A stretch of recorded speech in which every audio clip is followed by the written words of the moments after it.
Hello students, dictation 5 second बाद शुरू होगा।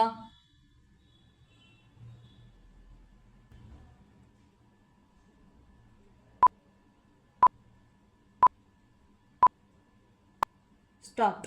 अंततः मोदी सरकार इस नतीजे पर पहुंची कि जातिगत जनगणना करा ली जानी चाहिए। विराम यह भारतीय राजनीति और समाज पर व्यापक प्रभाव डालने वाला निर्णय है। विराम इसके पहले जातिगत जनगणना 1931 यानी अखंड भारत में अंग्रेजी सत्ता ने कराई थी। विराम 2011 में मनमोहन सरकार ने जातिवार जनगणना कराई अवश्य, लेकिन उसमें इतनी जटिलताएं मिली कि उसके आंकड़े सार्वजनिक नहीं किए गए। विराम इसके बाद कुछ राज्यों ने जातियों की गिनती करने के लिए सर्वे कराए, क्योंकि जनगणना कराने का अधिकार केवल केंद्र को ही है। विराम हालांकि भाजपा ने बिहार में जाति आधारित सर्वे का समर्थन किया, लेकिन जातिगत जनगणना को लेकर वह मुखर नहीं रही। विराम आरएसएस ने अवश्य इसका समर्थन किया। विराम तब कांग्रेस और कुछ अक्षत्रिय दल जाति आधारित जनगणना पर जोर देने में लगे हुए थे। विराम सबसे ज्यादा जोर राहुल गांधी दे रहे थे, जबकि नेहरू से लेकर नरसिंह राव तक ने इसकी जरूरत नहीं समझी। विराम यह तय है कि जातिगत जनगणना कराने के फैसले पर जहां कांग्रेस एवं अन्य विपक्षी दल इसका श्रेय लेंगे, वहीं भाजपा इसे सामाजिक न्याय केंद्रित अपनी पहल बताएगी। विराम प्रश्न यह है कि जाति आधारित जनगणना सामाजिक न्याय में सहायक बनेगी या फिर जातिवादी राजनीति के नए दरवाजे खोलेगी? Question mark. यह बहुत कुछ इस पर निर्भर करेगा कि जातिगत जनगणना के आंकड़ों का उपयोग किस तरह किया जाता है। विराम पैरा।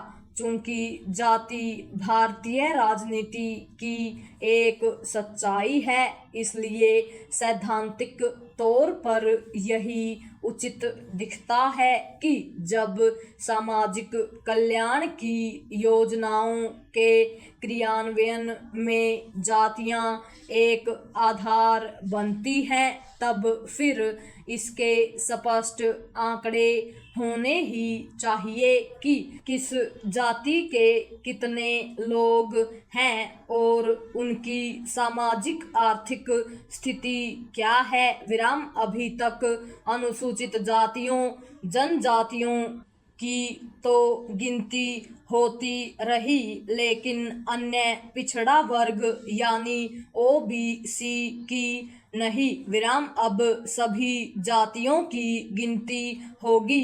यह गिनती मुस्लिम, ईसाई और अन्य समुदायों में भी होनी चाहिए, क्योंकि कोई दावा कुछ भी करे, जाति और उसके आधार पर विभेद सब जगह है। विराम इससे भी ज्यादा आवश्यक बल्कि अनिवार्य यह है कि जातिगत जनगणना जातिवाद की राजनीति का हथियार न बने और वह भारतीय समाज को विभाजित न करने पाए। विराम इस अंदेशे को दूर करने के कुछ ठोस उपाय होने ही चाहिए कि जाति आधारित जनगणना जातीय विभाजन का कारण न बनने पाए। विराम यह अंदेशा इसलिए है क्योंकि यह किसी से छिपा नहीं कि कई राजनीतिक दल खुले रूप से जाति की राजनीति करते हैं। विराम वे अमुक अमुक जातियों का नेतृत्व करने के लिए केवल जाने ही नहीं जाते बल्कि ऐसा दावा भी करते हैं विराम जाति आधारित जनगणना का लाभ है तो हानि भी विराम इससे बेहतर और कुछ नहीं कि जातिगत जनगणना वंचितों पिछड़ों के उत्थान में सहायक बने, लेकिन यदि वह विभाजन को बल देती है तो देश की एकजुटता प्रभावित करती है, तो इससे दुर्भाग्यपूर्ण और कुछ नहीं होगा। पूर्ण विराम।